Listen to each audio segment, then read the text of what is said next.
What qualities does a hero have? Is a hero dishonest? No. So a hero must have the quality of honesty. Is a hero doubtful? No. Some heroes have hope when all else hope is lost.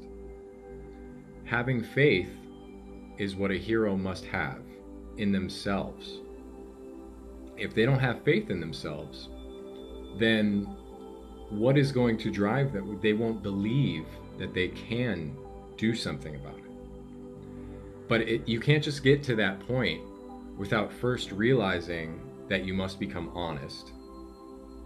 And then once you become honest, that must open you up to the possibility that there is hope.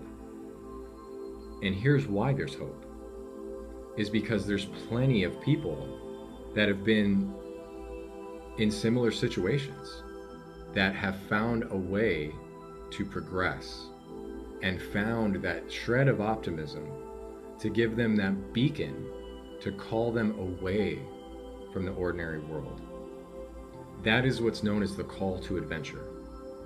So the call to adventure we'll talk about in another video, but I just want you to know how these principles and virtues really build upon each other. You unlock these virtues through practice. When a principle is focused on, and the behaviors that you partake that match with that principle are consistent, it will form a neuronal pattern in your mind fitting with the principle so that it becomes a subconscious habit. That's when you know it's a virtue. A subconscious habit is powerful. And what you have to become honest of is your current patterns of behavior, of emotions, and of thoughts.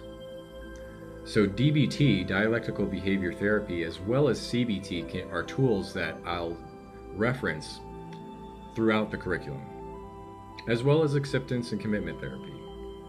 So there's plenty of modern therapeutic modalities that are woven in to the curriculum. So with that being said, these virtues are very, very powerful. It's these virtues that will turn you in to the person you want to become.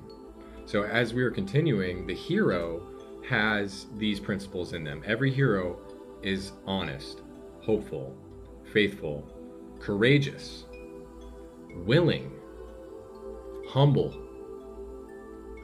loving, forgiving, determined, persevering, and of service. So it's not until that final principle is realized into a virtue that the student at the academy graduates as the hero they have become, ready to go and spread this knowledge to another that is stuck in the ordinary world. Now, if you're familiar with depression, anxiety, addiction, or staying in a certain situation based on fear or a lack of belief in yourself, or just a lack of vision of anything different, then this should definitely appeal to you subconsciously when I say that the call to adventure is urging you to realize the borders of the ordinary world in your life. How do you do that? You have to become radically honest with yourself. You have to become radically honest with the patterns that you observe.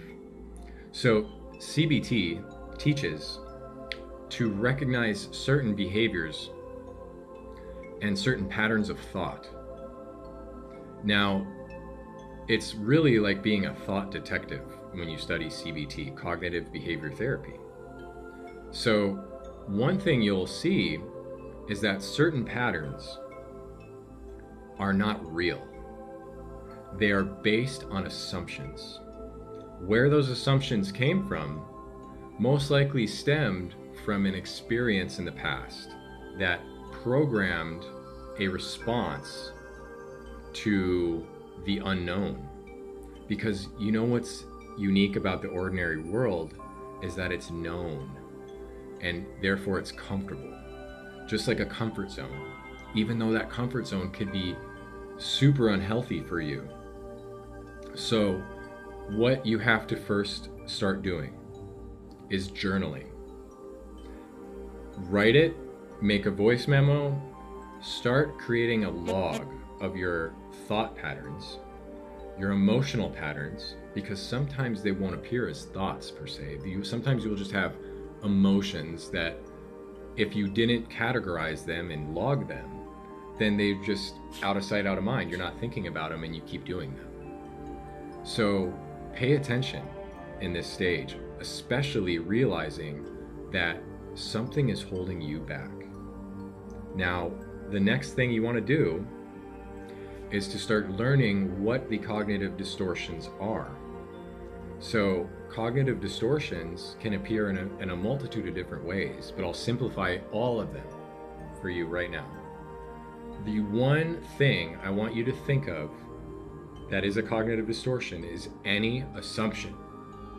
Assumptions are cognitive distortions. Doesn't matter what it is. If I minimize myself and I minimize my abilities, saying I'm not good enough at this or that, and it's not true, that is an assumption. Or if I jump to conclusions, if I predict how somebody is going to think and feel based on an assumption, it's a cognitive distortion. And there's many different names for the different cognitive distortions. And this video would be super long if I went through every one of them. So go check those out because you want to become aware of them. And maybe I will make a separate video just on cognitive distortions.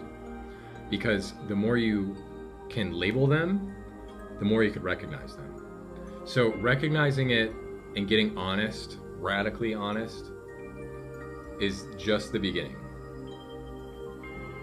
The important thing to do once you realize it is to make a conscious change, to go the opposite direction of the ordinary world, into the unknown. So on the next video, we'll be talking about the call to adventure and how it urges you to escape the ordinary world and what tools and techniques that you can use on your journey to help navigate the unknown. So I'm excited that you're here, and if you listen this far, I really appreciate it. It lets me know that people care about this stuff, which honestly, I'm just floored with the amount of support that I've received from students in the past, from supporters, from strangers. It's been awesome. It's been a blessing. So I really appreciate you guys. And again, this is Tim from the Academy of the Mental Arts, and I will see you next time on our journey into the unknown.